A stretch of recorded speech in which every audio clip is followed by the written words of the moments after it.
Sports stories from the 419 in Northwest Ohio, brought to you by a voice you know. It's time to go around the area and around the Hearn. Hello there, and welcome back to Around the Hearn. It's been a little bit. The last time I was able to get one of these down, we were talking about the start of the spring season.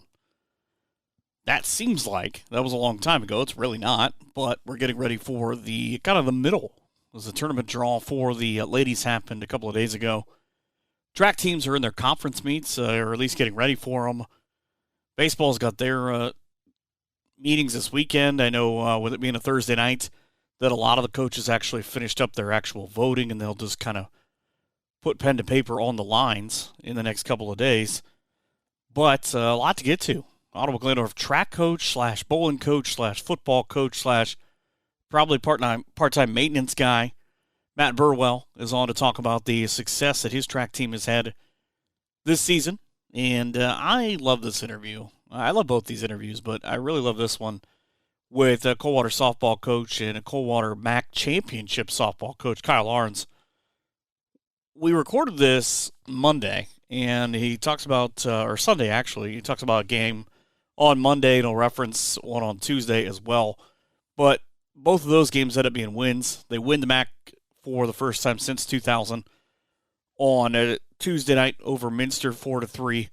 7-0 record, 5 MAC titles. First since 2000 on the outright variety, and just the second overall on a walk-off 2-run double by Macy Sheffer, one of the seniors that he honored last week that he talks about.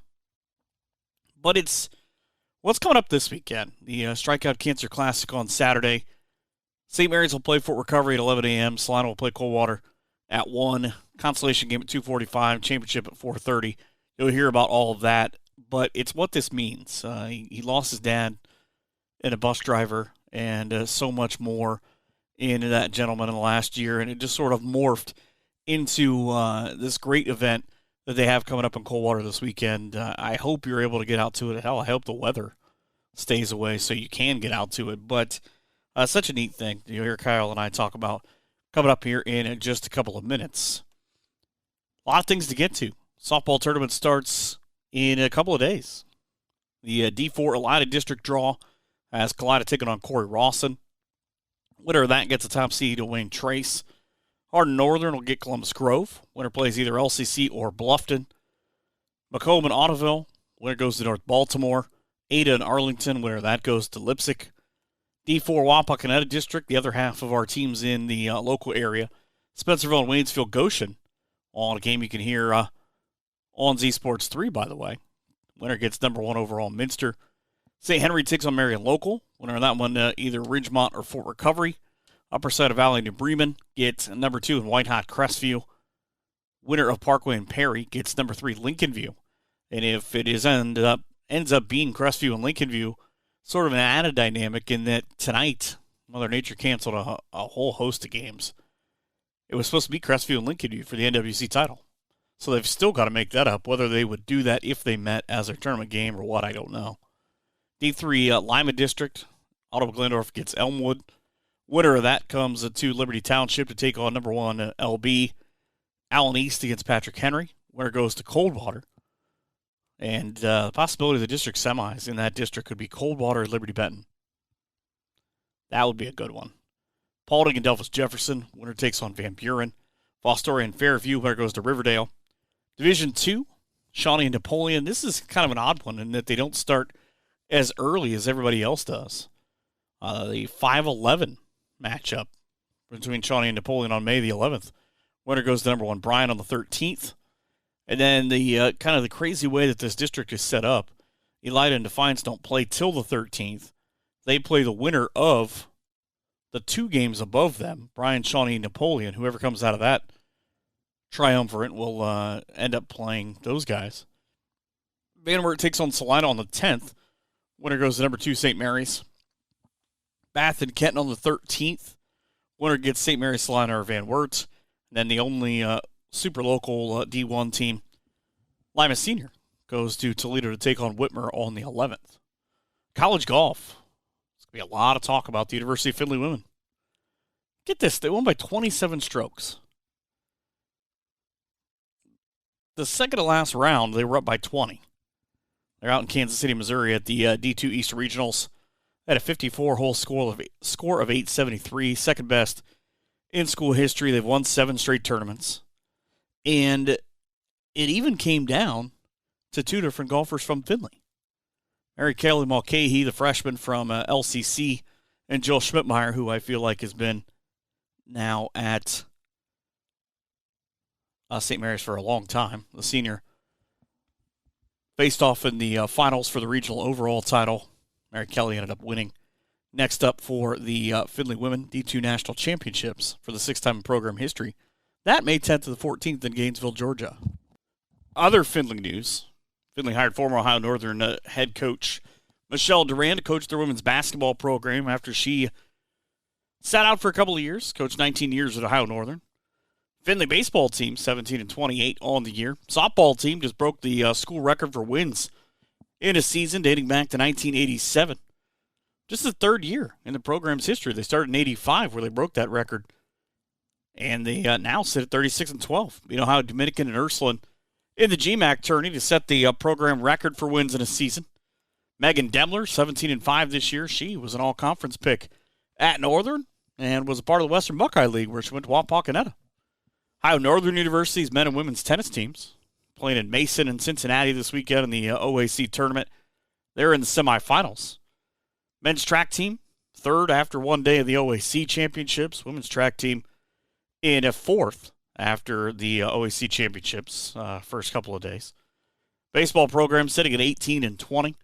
Softball, 21-9. They actually host Otterbein later today, about noon, as they host the OAC tournament this weekend. A lot of big things going on with Maumee Bay's turf company. They put in Kaleidah's new turf for the baseball team, Ottawa Glendorf. After raising over $1 million, you'll hear kind of Matt Burwell talk about that in a little bit as well. They're getting their turf for the new track and the new facilities at OG. The press box yet to still come. Sonora Baseball looking at adding turf, as well as Wapakoneta's softball and baseball programs. Things that were delayed. Putnam County track meet supposed to be yesterday. It's postponed until next Monday. And shout out to Lana LeBaker for Hilltop. 5 for 5 with 2 grand slams, 10 RBIs. She scored 6 runs and a 5-winning win over Fayette. Defiance Baseball wrapped up another WBL title, gives them 27 on Wednesday night, their third straight, with a 2-0 win over Wapak. Wapak softball, well, they get the WBL title. They beat Defiance 16-0 for their first title since 2017. Talked a little bit about the MAC, but Minster beat Coldwater Wednesday to throw a monkey wrench into Coldwater's overall chance at a league title. The Cavaliers have one loss. They were supposed to play St. John's on Thursday night to decide the league title. Both teams are 6-1. Mother Nature, nope, sorry. Van Wert passed the bond issue with 72% of the vote to allow for the upgrades and the fundraising at Egger Stadium. And I'm excited for this. They're going to get a new press box. They're kind of similar to OG, and it'll make, I believe, 6 or 7 of the teams in the WBL will have turf. Coaching hires this week. Wapakoneta hired a basketball coach, Marcy Alberts. Comes over from the college game. A lot of ties to the Fort Wayne area. Played at Ohio State. She's from Wooster. Played for the Cleveland Rockers in the inaugural season of the WNBA. Sonora hiring Andrew Thiel per the Crescent News as their new girls head coach. He was an assistant and a teacher in the boys program and in the school system. And just within the last couple of hours, as I tape this, Lynn Grohl of Black Swan Football, who's been on this show before talking about last year's publication, says that Defiance College is looking for their third coach in 9 months after head coach Ernie Wilson took a job to coach Major League Football. I don't know much about Major League Football, but good luck to him. Braden Leibarger will transfer from Michigan to Indiana State after finding a home there. He'll pitch this summer for the Locos after he had successful surgery and has been out for a year. A couple of no-hitters. Braden Monin from Russia on the 28th against Fairlawn, and McCain Finkenbein for just the second win of the year for Anna. Got a no-hitter on the 29th and a 13-2 win over Botkins. Those the things going on in the area. When we come back, we'll talk about Coldwater softball and about everything going on at Coldwater with head coach Kyle Aherns. And then we'll talk about OG's track and field program. All of that still yet to come here on Around the Herd. Spring has sprung, Eric McCracken. You bet it has. That's why we're doing some spring cleaning around here at Lee Kinsel's. What kind of spring cleaning, Eric? Oh, you know, making sure the lot is tidy and, of course, full of new and pre-owned vehicles like Chevys, Buicks, and GMCs. Yeah, but don't you do that all year round? We try to, but it's been hard to get Danny the Dealmaker to stay outside in those sub-freezing temperatures. I get that. So I suppose it's also easier for the customers to look around on the lot when there's not sub-freezing temperatures. You got that right. Here at Lee Kinsel's, we want you to take your time when you're out looking for the vehicle of your dreams. Hey, where is Danny the Dealmaker right now anyway? He's back in the back, putting his shirt on. He got so excited about spring he wore a tank top to work, and now nobody wants to see that. Whoa, you got that right. Lee Kinsel, GM Sales and Service in Van Wert. Call 866-LEE Kinsel. Shop online at leekinsel.com or stop in at 650 West Urban Road. They'll leave their shirts on for you. Back now as we get ready to talk about softball, but not just any softball game, a very specific thing that is very near and dear to me coming up next weekend with Coldwater softball coach Kyle Aherns. And Kyle, first of all, you guys are on some tear this year. Thanks. I appreciate that. We're off to a good start, and we're pretty happy with where we're at. Like I've told some other people too, none of our kids are satisfied yet with where we're at. We set some goals at the beginning of the year and haven't accomplished those yet. So until we're able to do that, I think our kids are going to keep working at it. Well, off to 16-1 this year. You guys are 5-0 in the MAC. Big game coming up with Minster on a Tuesday. But was this, the very beginning, did you know that this was a team that had a possibility of this first half of the season kind of tearing through it, or was it something you saw just kind of building as it went along? Well, I knew we had a pretty special group going into the year. We only lost one senior from last year's team, and we went 19-9 last year. So with only losing one senior, it really gave us a good start in our preseason stuff this year. And then once February rolled around, but you just never know, how the kids are going to respond after a successful year. And then we finally got into our season and we're able to pile up some wins. And, we got 3 really good seniors that have bought in since day one. So we knew we were, like I said, we're going to return some kids, but just never know. Well, and it's got to be a little bit of a relief for you in that you were kind of able to get back into a normal routine this year with the last couple of years with COVID and with everything going on that, you kind of didn't get the normal stuff of, okay, hey, look what happens when we get back to whatever the heck normal is. It's paying off. Right. And my first year as head coach was the COVID year. So that was such a disappointment in losing a season in which you were trying to build your expectations and everything you wanted to accomplish. And then last year we were finally be able to get back into things. And then, how are we going to respond after a little bit of success? So that's what we definitely preach that with the kids this year. I love senior night. I also hate it as a broadcaster because I feel like I end up getting them all the time. But to be able to last weekend honor Grace and Macy and Maddie, that's got to be a really neat thing, but kind of a bittersweet thing, I would think. Oh, definitely. And those kids, all 3 of them, they're just such fantastic kids. And, it goes way beyond softball with those 3. They're just so nice.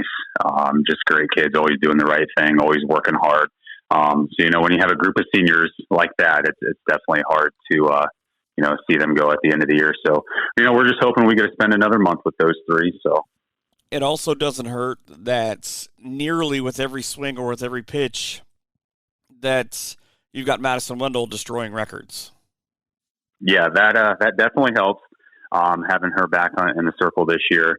But we returned our whole infield from last year. And I tell you what, our infielders this year have really stepped their game up. Definitely what you have in the circle helps. But what you have behind is even sometimes more important because the ball is going to get put in play. And you can't give teams extra outs. So I've been really happy with how our infield has come along this year. Well, it's kind of a crazy lightning in a bottle thing because you get such a young pitcher that with all of her travel ball, with all the extra training she does, that she's developed and then to have that veteran infield. I mean, not a lot of teams are going to have that combination. Right, so it works out well, and sometimes that can be hard when you get a lot of strikeouts as a pitcher. That sometimes out there playing defense, you don't get a lot of balls in action. We preach staying focused and things like that, and our kids have really stepped up to the plate with that. Saturday is the Strikeout Cancer Classic. You guys are putting this on. There's a bake sale, a hamburger sale, a shirt sale, and hopefully a very stuffed donation bucket. How did this all come about? So yeah, this event is it's going to be pretty special, and it's near and dear to my heart. So this all started a little over a year ago. My parents wanted to sponsor some kind of softball tournament in the area, and so they offered to give a big donation to the program to be able to get that started, so these other teams didn't have to pay an entry fee or help out with umpires or food. So all that was covered. My dad had passed away back in January after an 8-year battle with cancer. And after he had passed away, the dynamics of this tournament has changed a little bit because it wasn't originally going to be a cancer benefit type of thing. So what we're going to do is we're going to raise funds for the Mercer and All-Glaze County Cancer Associations. We just thought it was really important to try to give back and help other people that are going through kind of what our family had gone through over the last 8 years. So I'm really looking forward to this, and I know Fort Recovery, St. Mary's, Salina, those teams as well. I know we're all looking forward to this to really try to help out these organizations that are so important. Have you found that kind of with the change to the cancer thought that it made it easier or harder from a putting it together perspective? I mean, that it kind of brings its own challenges. Yeah, it does. And honestly, it's been amazing to me that once we switched it to going to this route with trying to raise these funds, we've had so many other organizations and parents and different people reach out and wanting to help or donate or do extra things at our tournament. And after my dad had passed, we didn't want to do a tournament with his name on it because he would not want that. He was a pretty special guy in our community. He actually drove bus at Coldwater for 23 years. So everybody knew who he was. And he was the bus driver for the softball team for the last how many years. And so we didn't want his name on it, but we wanted to make sure we did something kind of in memory and honor of him and, so many other people that fight cancer and all those families that are affected by that. It's just so important to try to help out these different organizations. Well, I knew as soon as I saw the handful of tweets that I had to have you on to talk about it because my mom, my grandma, it's pretty much been a thing that unfortunately, like most families, kind of runs through my family. And to be able to use one thing you love, and especially with softball, to try to help other people. I mean, that's about as perfect of a marriage, I think, as you could get. Right. And, someone had told me that, after he had passed, to just try to live to make him proud. And I really took that to heart. So I hope what we're doing this coming weekend, I think it would make him really proud. And that gives me a lot of peace knowing that we're trying to help other people that are going through some hard times, because at the end of the day, this is all bigger and greater than a softball game. So, and we're going to try to preach to our kids that, the results that happen on Saturday, those are just results. What we're trying to accomplish at the end of the day on Saturday is trying to help people in life. And knowing how Coldwater is, knowing how Mercer County and All-Glaze County are, I would think that it would be a little bit easier to get people just to come out. I mean, you've got other things going on with all the sales that you're doing they might not even be softball people. They're just, we want to kind of try to help out. Yeah, and our communities are always so supportive of different activities, and especially things like this. And on top of that, there's going to be some really good softball teams coming to this tournament. So, there's not a lot of people out there that will randomly go out to a softball game. So we're trying to push that too, that, hey, come on out, check this game out. Softball is such a great sport. It's growing in our area. And you're going to see some really good teams on Saturday. Well, and that's what I was going to ask you too, is I would think from an outside perspective that just in your time as a head coach that the area and the game has really changed. Yeah, it has. The travel ball stuff has gotten really big. The youth stuff has gotten really big. There are so many good teams in our area, and I just think of even in our league this year that, there are so many good pitchers. Anybody can win on any given night. So it makes it fun, and it also makes it hard. Every night you go out there and play someone, you got to show up and be ready to play. 11 a.m., you guys put St. Mary's and Fort Recovery in the early game. 11-4 St. Mary's, 9-6 Fort Recovery. You get the late game with Salina. They're 5-11. But I would think with the way that the WBL has been, that's not, obviously you have a handful of games before this, but not a game you're just looking past. No, absolutely not. Like I said, if you don't show up to play, you're going to get beat this year. And, the WBL has been pretty wild this year, and, the MAC has been pretty solid. So that makes it kind of fun, too. We have 2 MAC schools and 2 WBL schools going after it, too. So it makes it a little extra fun. Now, I know with softball, it's a little bit different in that good teams can kind of, I don't know how else to say this, but get away, so to speak, with having 2 good pitchers sort of bookend each other. If it's St. Mary's and Coldwater, I know there's a lot of people who are maybe looking at the possibility of, you've had Madison doing very well, they've had Carson McLaughlin doing very well. Is it possible that would be the matchup if you guys were to play? It could. It just all depends how that first game goes. We typically don't look at number of innings pitched. For us, it's more of number of pitches thrown. So that all affects, how the first game goes on how you want to play out that second game. I like I said, I've read Twitter. I know there's a lot of people that look at that possibility and say those are 2 of the best pitchers in the area. Yeah, it would definitely be fun. And I'm sure St. Mary's is definitely wanting to, get that first game, and we want to get that first game and then, see whatever happens in that second game. But, we'll just have to see how it plays out. Well, as it stands right now, the consolation game at 2:45, the championship game at 4:30, 62 degrees and partly cloudy is the forecast a week from now. So I hope that cleans up a little bit for you. Yeah, I've had my fingers crossed here for a couple weeks now that we can get some good weather on Saturday. The spring's been pretty wild with the cold and the rain and the wind, and so we're hoping the good man upstairs can give us some good weather on Saturday. And Tuesday night against Minster, I would think, as well. Yeah, and we keep saying, though, too, we tell our kids we have New Bremen on Monday night first. If we don't take care of business Monday, then Tuesday isn't going to mean much. So we just, we look at one game at a time, and our kids are very aware of that, just with some of the results that have happened this year in some games that you can't look past anyone, and you got to show up every night and can't take anybody for granted. What's the one thing you're most looking forward to about just the event on Saturday?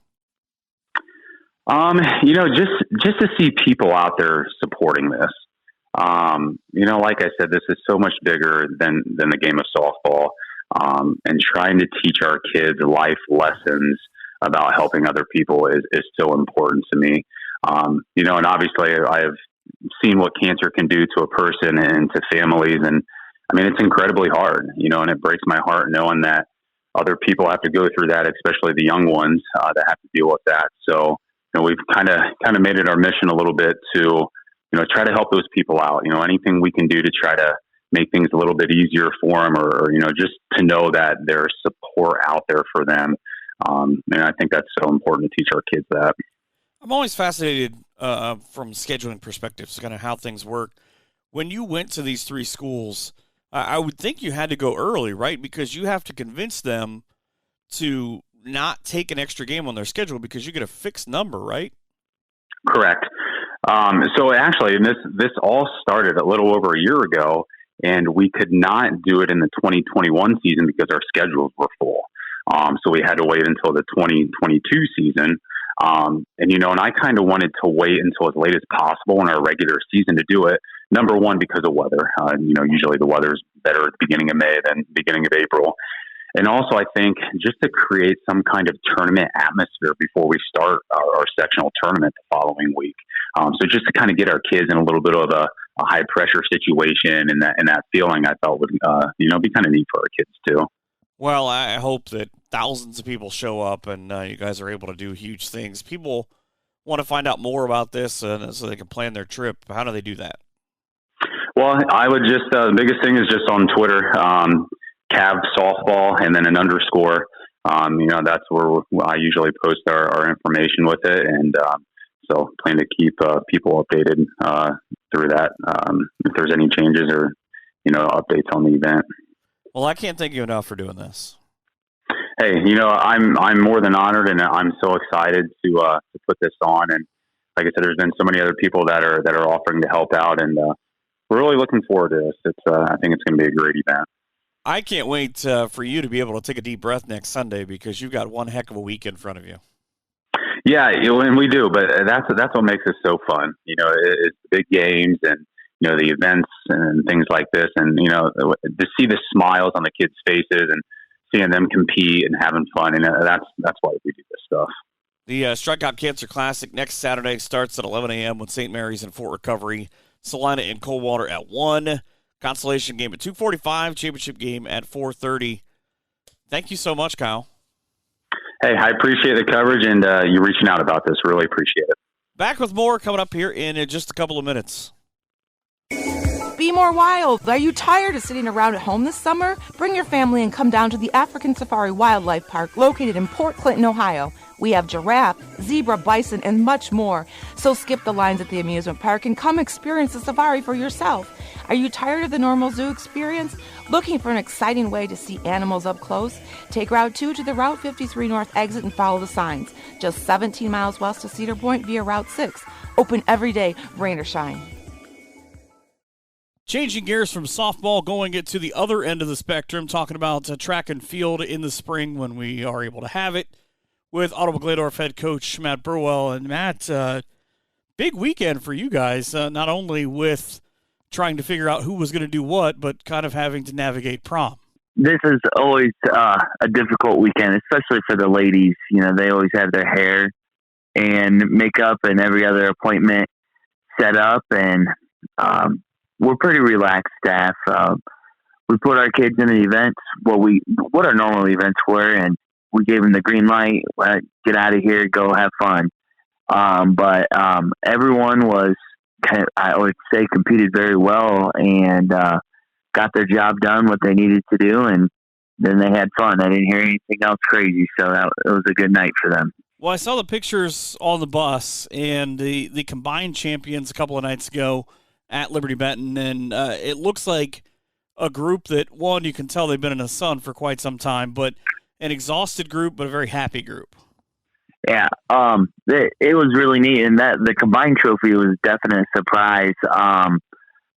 Went back, and there was like 4 or 5 teams within 10 points, so it was nice to see, and good for the guys too. They haven't really, I want to say, they've scored well, but they haven't got the success or the trophies like they deserve. And it was nice to see that, both the boys and girls got it. And you said something about being a long day. If the kids needed any kind of treatment, they had to be at the high school at 6:45 in the morning. I think that picture was taken about 4:00. Wow. Most of the kids were on their feet all day in the wind, rain, sun, rain again, more sun. So, yes, it was a long day, but well worth it. Well, plus, as the saying goes at Ottawa-Glandorf, anytime you beat Liberty Benton in anything, it's a pretty good day. That is a very true statement. I got to watch what I say because That's a our joke, football, just so that anybody knows. Yeah, exactly. No, for the size of the schools, Liberty Benton, us, and Oak Harbor were one of the 3 bigger schools, and there's been multiple years. It's been us and Liberty Benton right down the wire to both the Liberty Benton Invitational and our gold medal. And the same thing happened this year with our ladies that we were lucky our girls finished 1 to LB's 2 both times.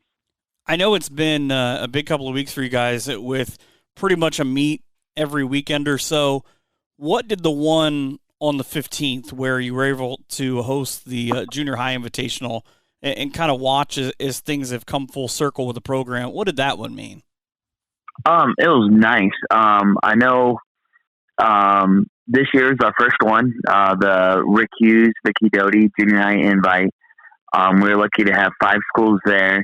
And it's just nice to have our junior high kids have a a chance at their home invitational, their home meet, home course to have basically, a chance to compete the best. You only take your top 2 individuals, or I think this was a top 3 with only having 5 teams, but it was nice to see. I mean, we got lucked out. We had great weather for it, and it was a lot of fun. We've already had, I want to say, 4 to 6 other teams reach out and say, can we get in next year? So we had 5. We're probably going to get that to anywhere from 9 to 12 teams next year. What's it like for you in the offseason? Because I've talked to a lot of coaches and to ADs about scheduling, but I mean, with baseball, maybe you get 2 teams if you're playing a split doubleheader. Basketball, you're playing 1. Football, you're playing 1. But track and field feels like, you might have a dual meet, you might have a tri meet, you might have 10 teams. I mean, how is that for you to kind of look at, especially being one of the better teams in the area of people might not want to come because OG's there? Well, a lot of it is pretty much set schedule. How the very first week, we always have a quad meet versus Elida, Clyda, Fort Jennings. That's always our standard Tuesday, and then that Saturday is the Salina Invitational. And you pretty much, you have the same, it's not like basketball where they rotate the schedule for the league, or like wrestling where you have to wrestle against everyone in the league. We normally have the same teams, and we have the same invitational lineup schedule pretty much for the last 4 or 5 years. The only change this year was we dropped out of the walk relays, and we added a very tough Tiffin Columbian Invitational. So other than that, our schedule is exactly the same as last year. Weather, always a factor in the spring. I mean, you're trying to get as many things in as you can. I saw back in March, your first meet, 40 degrees, 20-mile-an-hour winds, and you still got 25 out of the 34 events. You were able to put first-place finishers. I mean, what's the thought on that? Where do you gauge your program during the year of, okay, I feel like we could have a good year? Is it there, or is that just, okay, let's just build on that and see what happens? A lot of it, the kids know what their best marks are, what high throws, and we kind of gauge that first meet. Where are they at compared to the finish of last season? We know it's not going to be the best. Obviously you run better warm weather conditions. Like you said, 40 degrees and 20-mile-an-hour winds was not ideal, but we did get out there and we were able to compete. That was the big thing. And a lot of it is, I think kids are just anxious to not just run during practice, but to compete against other teams. And I give it their all, because I don't ever remember being this cold all the time, cold, windy, rainy, when I was in high school. But they don't complain. We tell them to dress warm. And the main thing is our kids are very disciplined. They take the time to warm up, stretch, and do it properly. There's a lot of teams that really do not dislike the cold weather just because they're afraid of injury. And we are too as coaches, but we know that our kids are very dependable on warming up so they don't pull any hamstrings or quads or calves or anything like that. And so far, knock on wood, we've been very lucky to dodge that. Well, it kind of helps, I would think, too, that by this point you've got a pretty veteran group that you brought back this year. Yes. Last year, we had one senior between the boys and girls. That was Gavin Hedrick, and he was a state qualifier, actually state placer in the 110 hurdles. And then this year, I know the boys have a lot more seniors. The girls only have 2. So we had a very young group last year, a lot of sophomores and freshmen, few juniors. And then, same thing. We're going to lose Ella Oakley, who's a hurdler, 100 and 300 hurdler, and then Amara Shepard, who does the sprints and some of the sprint relays. We're going to miss them, but we are going to be very lucky. Like I said, we get the bulk of our lettermen returning, and we're going to have some outstanding 8th graders going to be able to fill those roles right back in. I know that as a coach, you obviously look at the long view, look at the big view of what we do as a team, but I don't look that way.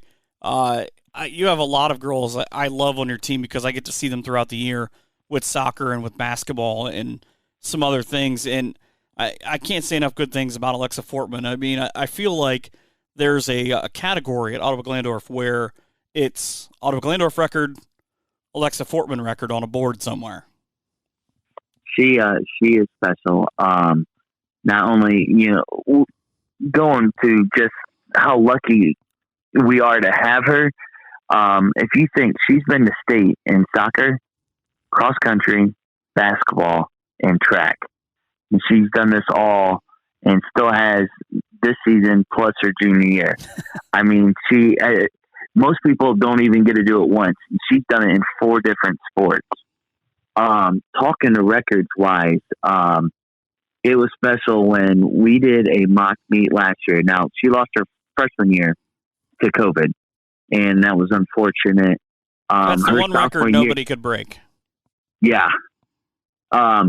She was, right off the bat, she ran and she was just within a few seconds of 800 and a 400 meter record, and that was one of the first meets. Currently, she holds the record in the 400 at 56.71, I want to believe. It's 56 and change. She broke the 800. She broke it last year and broke it again this year. 2:11:21. Broke the 1600 meter record, 5 minutes 10.47 seconds. Well, and let me ask you about that, about the 1600, because I saw it on Twitter, and for people who I want to say aren't as well versed in the timing with how track and field goes, she broke her own record by 7 seconds. How big of an improvement is that really? It just shows that her cross, and last year she did basketball as a sophomore. She went and worked on her endurance. She ended up switching, going to swim. And I really think that had a lot to do. You got to use all your muscles, work hard, all your kicking, all your motions in the pool. And I really think her endurance is it has increased that much. And to what she did in the 1600 and the mile, it's incredible. And I know it's not this Slim. She works hard all the time. And, she's special. That's for sure. When Emma Hoffman broke the school's record for discus throw last weekend, she broke her sister's record. Did you happen to hear from her sister and her just kind of say, no, are you sure? Can you maybe recount that? Knowing both of those girls, they're so humble, so nice. Emma probably apologized. She probably said, I'm so sorry for breaking your record. But both those girls if they're out throwing either shot or disc 11 or 12 months of the year, whether they throw behind the bleachers in the basketball court during the winter, they do a full indoor season. They go to Findlay, BG, Ohio Northern, and a couple other indoor events. And both Emma and Grace both qualified for the state meet and at Spire outside Cleveland. And Grace is lucky she is at Findlay, University of Findlay, and was part of that indoor GLIAC, I want to say. Yep. They won their conference, and which is good to see that the success she's having outside of high school. And Emma's going to be right there. It'll be interesting. Being only sophomore, you don't get to hear from too many people, but she has a chance to do the same. Well, and then of course another girl I'm a huge fan of, and I get to see her in soccer. I've called her a spark plug for years, and it's kind of carried over to basketball with Lily Hazelman. Broke the school's pole vault record, which just by the way happened to be hers by a decent amount. I mean, she's just one where you talked about the other girls being humble. I would imagine she apologized to herself for breaking the record. She's special. In the areas that I like, my specialty events, pole vault is my specialty. So to see her when she was in junior high, now I'm through high school, and then to be able to break her record and then break it again, it is incredible. Always has a smile on her face, always, bubbly, bouncing around. And hey, what a great kid. We have that across the boys and girls team, but, like you said, she's a special person that I don't think she can make any enemies. Maybe if the opponents in basketball with her defense, but she's a great teammate, always cheering her everyone on, not just the races or the relays that she's in, but she's always she's a great one to have. I've seen quite a few point guards that probably weren't too thrilled with her for about 2 hours. Yes. I want to mention, obviously, all of the rest of your girls. You have your relay team with Olivia Fenbert, Rose Turnwald, Lily, and Maddie Hovest. You have Ella Oakley in the hurdles, Clara Beach in the hurdles, Corinne Clausen in the relays, Kenzie Recker, and I'm missing Kaylee Verhoff, Emma Hoffman, Haley Ellerbrock. You've got a terrific team. What can this team accomplish this year? It'll be interesting. Not that everyone looks forward to the league meet, and Salina girls have been the dominant power for many, many years. We have some girls that are going to win a lot of events, but Salina's got it where they might not win, but they'll get a second and a fourth, second and a fifth, or a dual place. So it's going to be really tough. I hope our girls are up to it at league. So I'm hoping for a top 3 finish, maybe more. And then once we get to districts, last year we were district runner-ups, and I think we can be there again, if not, win the district. Salina's there. They came out with the teams. There's 14 teams in our district. A lot of WBL schools there. To hell that Defiance, it's great facilities there, and we're excited. And, at districts, you need to be top 4 to move on, and we had quite a few girls make it on the regionals, and we were lucky last year. We believe we had high jump, pole vault, 4x4, 4x8, and then Alexa Fortman in 400, 800. And I think we can add, maybe Emma has a chance in her disc. I think we can get our field events back there and maybe able to sneak even a 4x2 in there. Only time will tell, and just hope everything goes our way and, get some breaks here and there. There's a big push right now about raising money to renovate Titan Stadium with the new track and the new football field and the turf, and with everything that goes along with that, with the community, their willingness to always help out with anything that says Titans on it. How excited are you? I want to say right now at the possibility, but of the eventuality that all gets done. Well, it will be nice. I'm looking forward to when they do go to turf. It'll be easier for us to warm up. We'll be able to warm up in the infield. I do not believe, though, they are going to expand it to 8 lanes. They would have to do some work with moving the visitor stands out. But it's going to be exciting. And a big facelift always looks nice. It's going to be very nice when it's done. The track we just had resurfaced and actually redone about 3-4 years ago. Still looks good. The long jump pit's good. I'm hoping when we actually resurface, when we go to turf, we'll be able to maybe get dual pits. So, you're always running with the wind at your back. But like I said, the stadium, we are very lucky with our community. Sounds like they already have over 600,000 rows. And they got quite a bit of organizations going to be able to donate more and move that up. It'll be nice once, new stands, new concession stands, restrooms, the whole facelift is going to be beautiful. And also as a football coach, I can't wait for the turf. And it's not, I like the natural grass is great, but yeah, it's Ohio. It's in the fall. Yeah, just not to be able to stand in mud on the sidelines is going to be great. Well, that, and how OG is about keeping up with the Joneses, and now that half of the WBL has it, you got to get it done. Yeah, And it is nice. And looking ahead to our football schedule, switching hats, 9 of our 10 regular season games, I believe, will be on turf. We have, and it's just the way our schedule sits, but we play Defiance away, Walpock away, St. Mary's away, and Bath away. So 4 of our 5 away teams will have turf, and then our 5 home games will have turf. So it'll be interesting. It'll be fun. That'll make an old school guy like Ken very happy. Yes, it will. Let's play a lot and if faster. he's happy, then all our coaches are happy. Right. Everyone in the world is happy. Thank you so much for doing this.